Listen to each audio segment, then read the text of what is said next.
Okay, that's his solar panel array. There's 9 panels left. I think he originally had 12. He tried all kinds of homemade racks and anglers to get it at the 30-degree angle, and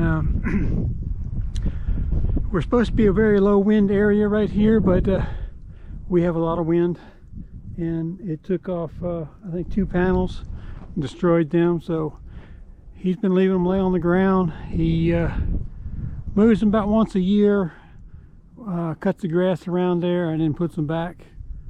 We found a hill that's sloped about the right angle.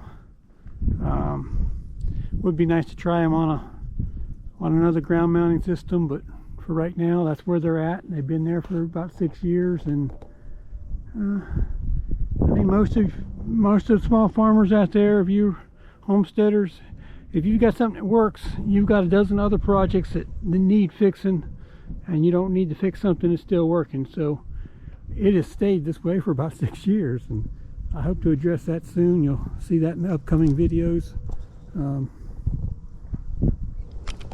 Disconnecting the solar panels. Been here how many years now temporarily? A lot. Let me see that. A lot, huh?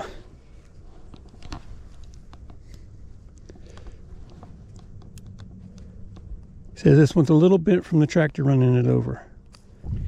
Disconnecting the panels to move them. Hopefully disconnecting the panels to move them.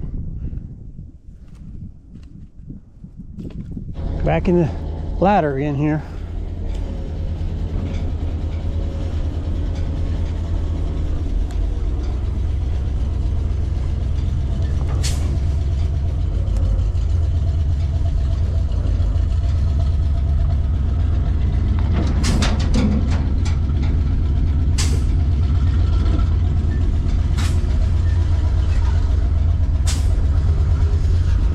Careful, my little building.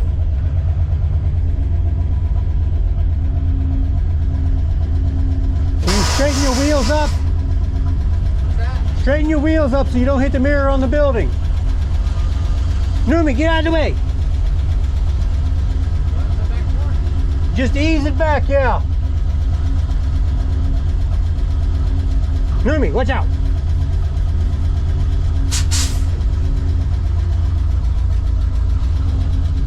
Okay, come on. Oh, stop then.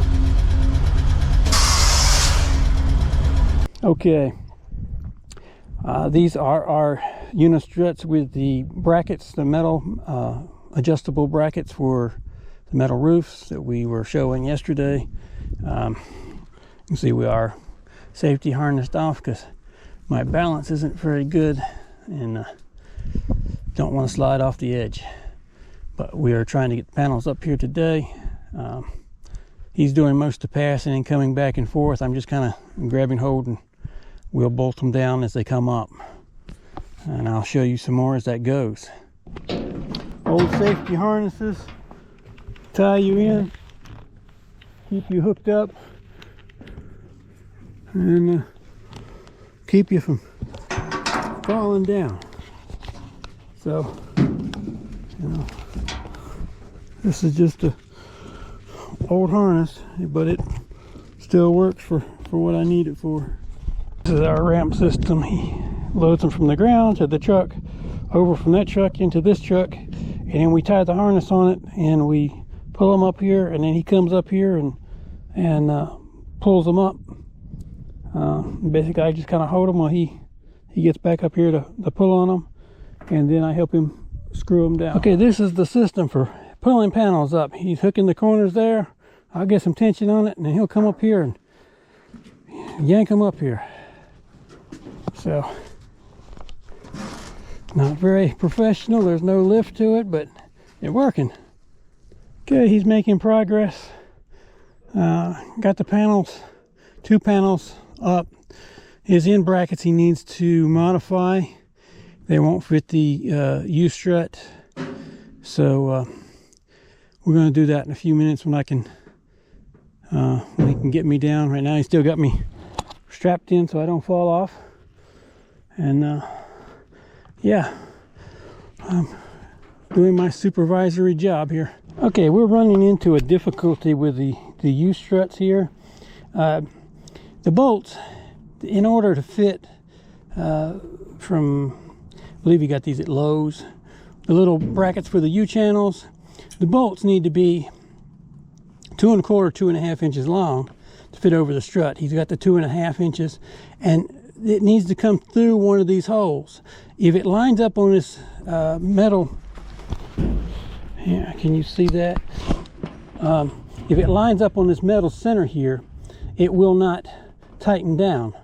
So you have to adjust this bracket so this bolt is going to line up in the hole for the U-strut. So that is a difficulty for the U-strut to be aware of. Make sure you measure it out when you do it, otherwise you'll have to adjust it on the fly. Okay, and you can see a close-up of the bracket screwed in here and holding the U-strut. Seems to be doing fairly well because I'm anchored off to it. Let me see what we're doing here. We're adding 2 more brackets here, which I got to readjust that.